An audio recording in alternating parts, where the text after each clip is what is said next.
தென்னிலங்க வேந்தன் ராவணேஸ்வரன் தசகிரிவன் தசபரிமேந்தா யாவற்றமெல்லாம் பதை கலை சிலை ஓடுவதற்கு கிடையாது. இருந்தாலும் எனக்கு முன்னால் வரக்கூடிய மந்திரி மகோதரனை காணவில்லை.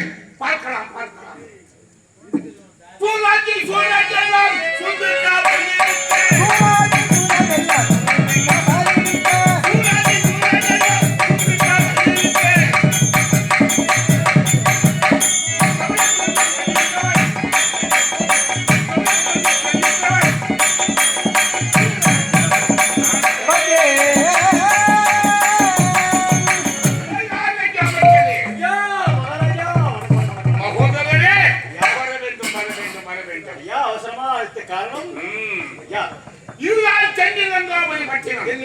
சாதாரண நகரமா 700 யோசனை அகலமும் 700 யோசனை நிகழமும் உடைய தென்னிலங்காபுரி பட்டணம்.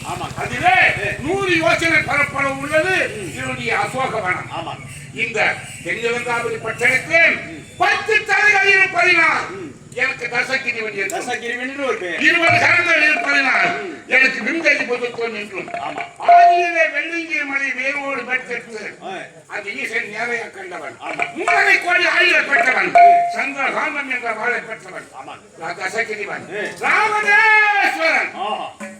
அது மட்டுமா கும்பகர்ணன் விபீஷணன் போன்ற தம்பிகளை உடையவன், மண்டோதரி தானியமாலா போன்ற மணிகளை உடையவன், இந்திரஜித்தன் அச்சயன் அதிகாயன் சமுமாரி போன்ற பிள்ளைகளை உடையவன் தென்னிலங்க வேந்தன் ராவணேஸ்வரன். அவனையும் உங்க பேரை கேட்டால் அவரை கிழக்கு நடுங்க வேண்டும். அப்படி இருக்கிறது நம்முடைய தென்னிலங்காபுரி பட்டணம் எப்படி இருக்கின்றது? அனைவரும் சேவனம் எந்த குறைகிறது ஐயா. அமைச்சரே கேட்கின்ற கேள்விக்கு தக்க விடை அளிக்க வேண்டும். அமைச்சரே எங்களும்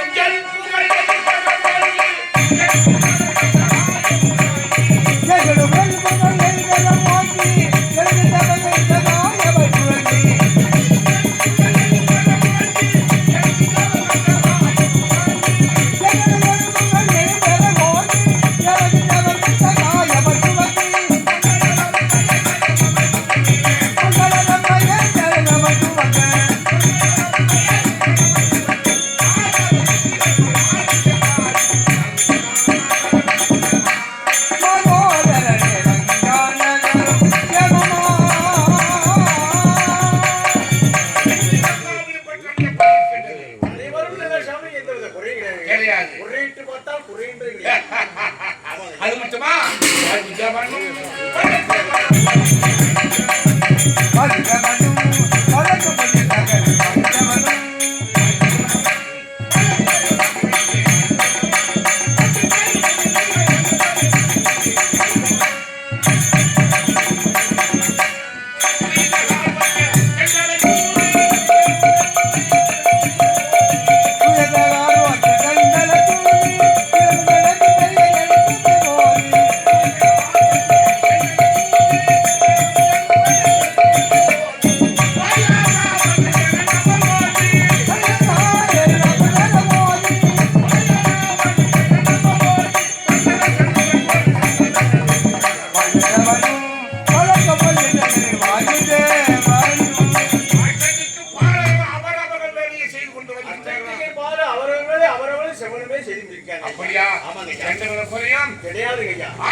ஒரு சிவாலயத்தை அமைத்து ஆளுநரம் செய்த பிறகுதான் உணவருந்தக்கூடிய வேதத்தை சிக்கறுத்தவர் 4 வேதத்தை சிக்கறுத்து தெலுங்கு என்று ஒரு பாஷையை உருவாக்கியவன் அடியந்தான்.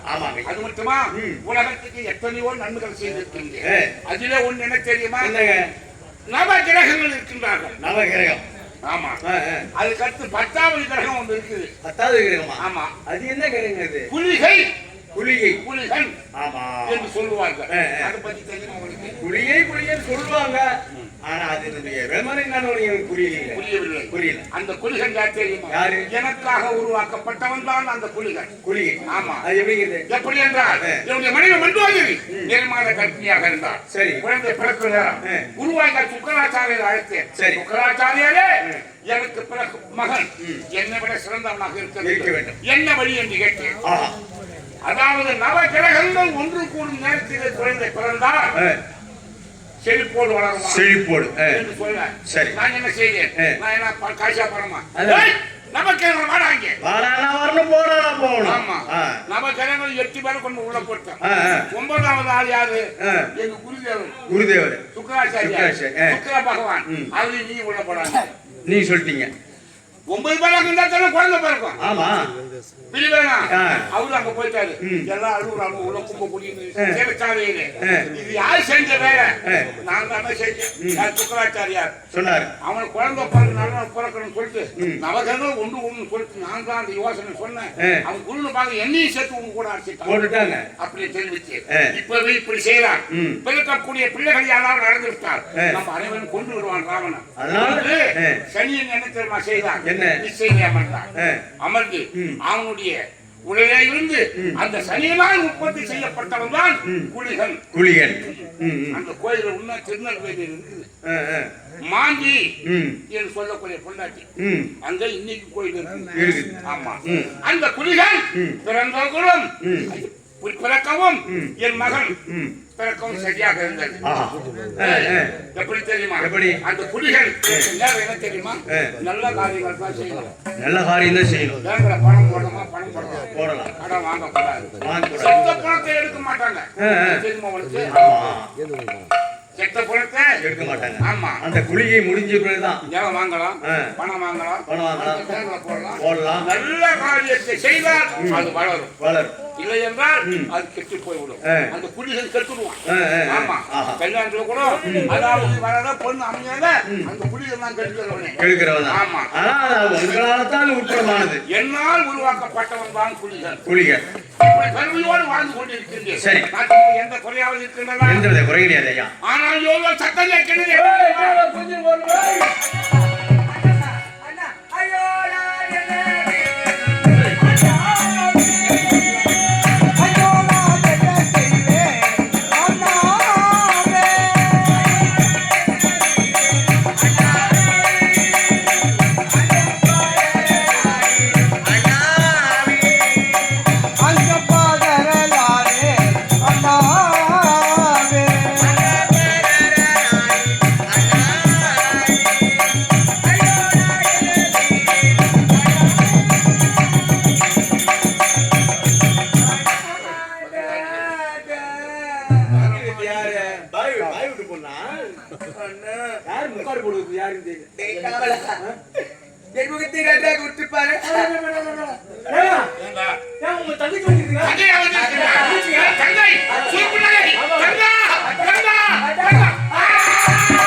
பஞ்சவடிகளை நான் தன்னந்தன்மையில் இருந்து கொண்டிருந்தேன்.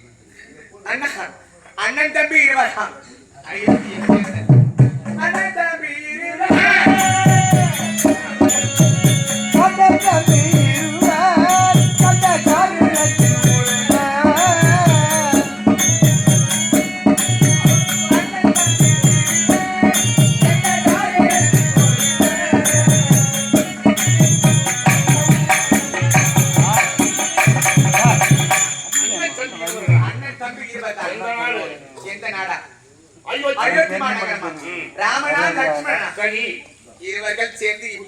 ஒரு நிலைமைக்கு என்னை ஆளாக்கிவிட்டார்கள்.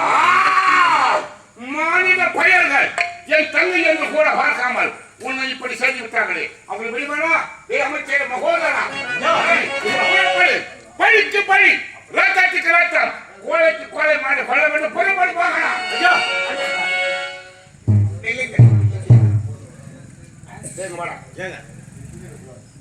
எனக்கு ஒரு சந்தேகம்.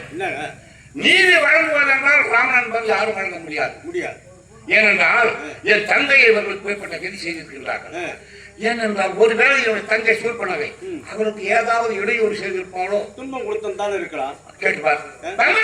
அண்ணா, நீ ஏதாவது இடையூறு செய்தாயா? நான் யாருண்ணா? உங்க தங்க. நான் ஏதாவது அவர்களுக்கு செய்திருப்பேனா? ஒரு காலமும் ஒரு பொழுதும் அவர்களுக்கு நான் எந்த ஒரு தொந்தரவும் கொடுத்தது கிடையாது. பர்ணகசாலையிலே அந்த பஞ்சவடியில் ஒரு பர்ணகசாலை ஒன்று அமைத்துக் கொண்டு அங்கு ஒரு அழகான ஒரு பெண்ணை பார்த்தேன் அண்ணா. நடந்தது என்ன? நடந்தது என்னவா? ஒரு பெண்ணால் என் உடல் புண்ணானது. சூழ்பனகா, என்ன உணர்வாய்? என்னாலும் ஒரு பெண்ணாலும் உன் உடல் புண்ணானதா? என்ன உணர்கின்றாய்? உண்மைதான் அண்ணா. உன்னாலும் ஒரு பெண்ணாலும். பெண் என்றால் யாரவன்? பெண் என்றால் யாரா? அழகிலே சிறந்தவர். 1000 நாள் படைத்த அந்த ஆதிசேஷன் வர்ணிக்க முடியாது. அந்த பர்ணகசாலையில் அழகாக ஒரு பெண்மணியை பார்த்தேன். அவள் எனக்கு தேவை என்று நீ அவளை கவலை நினைத்தாய். உண்மைதான். அந்த நேரத்தில் இருவர்கள் என்ன செய்தார்கள் தெரியுமா? ஏற்பட்ட ஒரு நிலைமைக்கு என்னை ஆளாக்கி விட்டார்கள். தங்கா சூப்பனகா, அந்த பெண்ணை நேரடியாக கண்டாயா? அந்த அழகை பெற சொல்ல கேட்டாயா? நேரிலே கண்டு. அவருடைய பெயர் என்ன தெரியுமா? சீதா. சீதா சீதா சீதா சீதா சீதா சீதா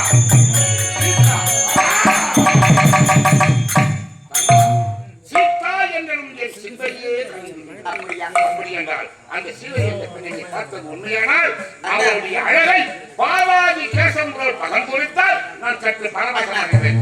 அண்ணி என்னன்னா அழகு, அண்ணியை விட அழகு, பேரழகு படைத்தவர்.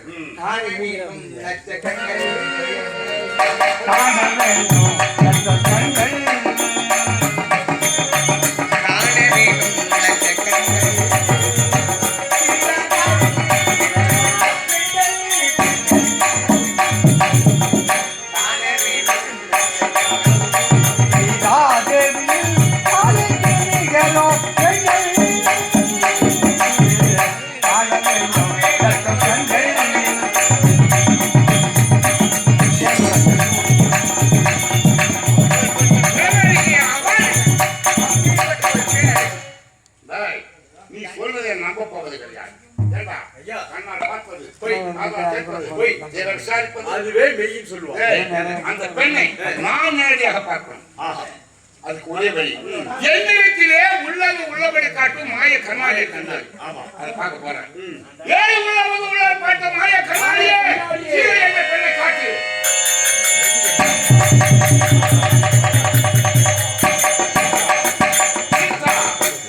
சீதா அழகென்றால் இவள்தானே அழகு. தங்கா, நீ தெரிவித்தது முற்றிலும் உண்மை. அப்படியா? உலகத்திலே பிரமதேவன் எத்தனை ஒரு பெண்களை படுத்திருக்கின்றார். ஆனால் இவளை உடம்பு கட்டி படுத்திருக்கின்றார். இவள் அழகு எப்படி இருக்கிறது தெரியுமா? பற்பல தேவர்கள் யாவரும் பற்பல தேவர்கள் யாவரும்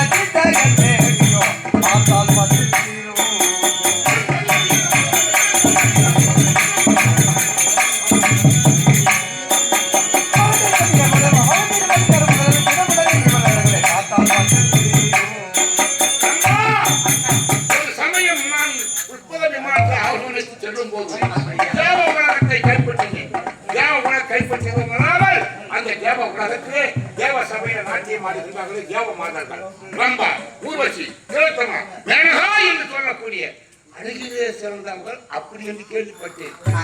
ஆனால் இந்த சீவை என்ற பெண்ணை பார்க்கும்போது உங்கள் கால் கூட படப்பட்டார்கள். அப்படி தெரிந்து பற்பல தேவர்கள் யாவரும்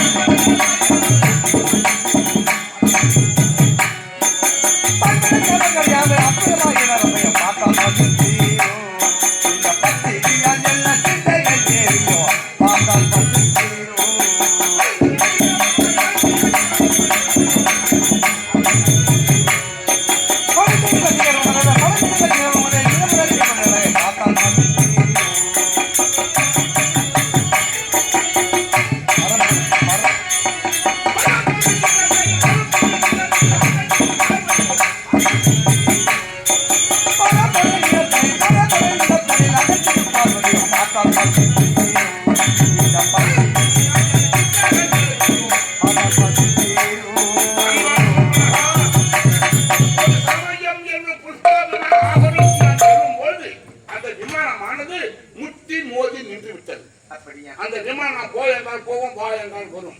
அப்பேற்பட்ட விமானம் என்னுடைய உத்தரவெல்லாம் நின்று விட்டது என்று பார்த்தால் ஒரு மழை மீது மோதி மோதி நிற்கிறது. போக முடியவில்லை. மழையை விட்டு கீழே இறங்கினேன்.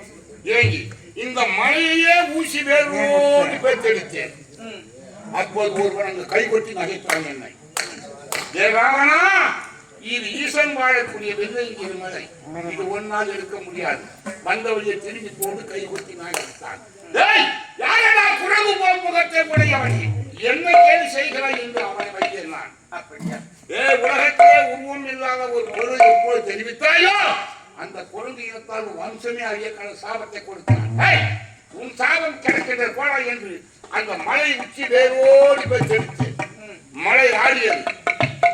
பார்த்தால் பாதுராஜன், நாதா சிவசிவா, நாம் சதியும் பதிமா இருக்கும்போது மழை ஆடுகின்றதே என்னவென்று கேட்டால், இது எனக்கு பக்தன் ராமனுடைய வேலை, இதோ பார் என்று தனது வலது பாதை பெருவிரலால் ஒரு அழுத்த அழுத்தினார். நான் மழையின் அடியிலே சிக்கிக் கொண்டேன். எத்தனையோ கற்ப கோடி காலங்கள் அழுது கொண்டிருக்கிறேன், வெளியே வர முடியவில்லை. அந்நேரத்திலே காலத்திலே சென்ற நாரத முனிவர் அவ்வழியாக வந்தார். என்னை பார்த்தார்.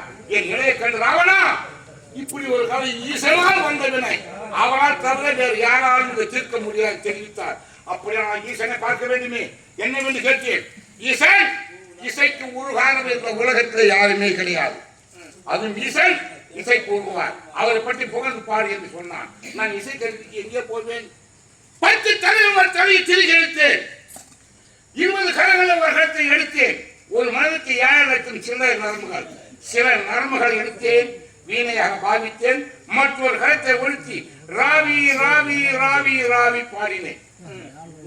நான் பாடிய பாடல் அண்ணன் மீதும் ஈசன் மீதும் பூமாலையாக இருந்தது. அவர்கள் மகிழ்ச்சியோடு எழுந்தது எனக்கு காட்சி கொடுத்தார்கள். அதாவது வேளாவன் விநாயகனோடு பரமேஸ்வரன் பார்வதி எனக்கு காட்சி கொடுத்தார்கள். மூலையில் ஒரு ஆயுதம் கொடுத்தார்கள். அப்போ பார்த்தேன் பார்வதா என்று சொல்லக்கூடிய அந்த அம்மையை. உலகிலே அந்த பார்வதா தேவி தான் அழகு. ஆனால் இவள் அழகை பார்க்கும் போது அந்த பார்வதி தேவி அழகு அது ஒரு அழகா?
அந்த சீதை என்ற பெண்ணின் நினைவுகளை இப்ப நடந்து விட்டது.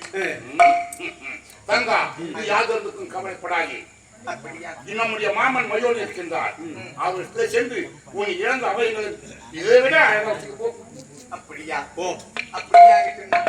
சரி வா. இப்பேற்பட்ட காரியத்தை சேர்ந்த அந்த ராமனையும் லட்சுமணன் சும்மா விடலாமா? எனக்கு ஒரு சந்தேகம். அதாவது ஒரு ஆணுக்கும் ஆணுக்கும் சண்டை வந்தால் என்ன நடக்கும்? வெட்டிக்கலாம் குத்திக்கலாம். ஆம்பளைக்கு ஆம்பளை சண்டை. ஆமா, வெட்டிக்கலாம் குத்திக்கலாம், எது வேணா பண்ணிக்கலாம். பொம்பளை ரெண்டு பொம்பளை சண்டை வந்தாக்கா மாதிரி இது போட்டு கொண்டு இது போட்டு அடிச்சுக்கலாம். இது பொம்பளை சண்டை. பொம்பளை சண்டை. இதே ஒரு ஆணுக்கு ஒரு பெண்ணுக்கு சண்டை வந்தா ஐயோ, அது செய்யக்கூடாதுங்க. ஆம்பளை என்ன பண்ணணும்? ஆம்பளை நியாயமா கூட்டு வாமா ஆமா வாய் அடக்கு. உன் ஆம்பளை பேசிக்கலாம். பேசுவேன் சொல்லி அதான் ஆம்பளைக்கு மரியாதை. அழகு. என் தந்தையா சூழ்நிலை தவறு செஞ்சிருக்கணும். ஏகிட்ட வந்து சொல்லணும். அதான் மரியாதை. அதுதான் மரியாதை. இவர்கள் 3 வித பங்கங்கள் செய்திருக்கிறார்கள் என்றால் இது சாதாரண கொலை கிடையாது. அவமான கொலை. இந்த அவமான கொலைக்கு பழிக்கு பழி தீர்க்க வேண்டும் அல்லவா? சும்மா விடலாமா? என் தங்கை இப்படி செய்த அவள் சும்மா விட போவதில்லை. ஆரணத்தில் இருக்கின்றாலே சீதா, அவளை சரி எடுக்க வேண்டும். சரி எடுத்து ஒன்று வாங்க. அதனால் நீ என்ன செய்யற? எல்லாத்துக்கும் வல்லவன் மாயஜாலம் மந்திரஜாலத்துல. சரி, நீ போய் அவள் கொண்டா போ. யார்? சீதையா? யார் போய் யார் கிட்டாரு? அதெல்லாம் நம்பளால முடியாதுங்க. எப்படின்னாக்கா உங்க தங்கச்சிக்கே இவ்வளவு அவமானம் நடக்குதுன்னா நான் ஏமாத்துறேன். நான் எந்த மூளைக்கு? என் மாமா மாறி சென்றிருக்கின்றார். அவரை பொன்மாக விழாவை செய்து அங்க அவர்கிட்ட மாடுனா பெண்களுக்கு பிடிக்கும். அப்படி விழாவை செய்தா மாடு வேண்டும் என்று அவர் கேட்பார். கேட்கும் போது ராமன் மாடை பிடிக்க வருவார். வெகு தூரம் வீட்டுக் கொண்டு போய்விடுவார். சீதை தனியாவார், உங்களுக்கு கனியாவா? தனியாவார். அதனால் இப்போது புறப்பட வேண்டும், மாமனை பார்க்க வேண்டும். அது மட்டுமல்ல, நான் இந்த ஊர் செல்ல போவது கிடையாது. வேற எப்படி? ஒரு மாய சன்னியாசி உருவம் எடுத்து செல்ல போகிறேன் என்று அண்ணவரை சிலை எடுத்து கொண்டு வர போகிறேன். பழிக்கு பழி தீர்க்க போகிறேன். அப்ப சொல்லட்டும் தேவர் மூவர் இந்த மனிதர்கள் ராமன் செய்தது நீதியா, இந்த ராவணன் செய்தது நீதியா? அப்ப அவங்க சொல்லட்டும், இவங்களே பதில் சொல்லட்டும். சந்திச்சு செய்வோம். ஆமா. அதனால் புறப்படி போய் மாமனை சந்திக்க வேண்டும்.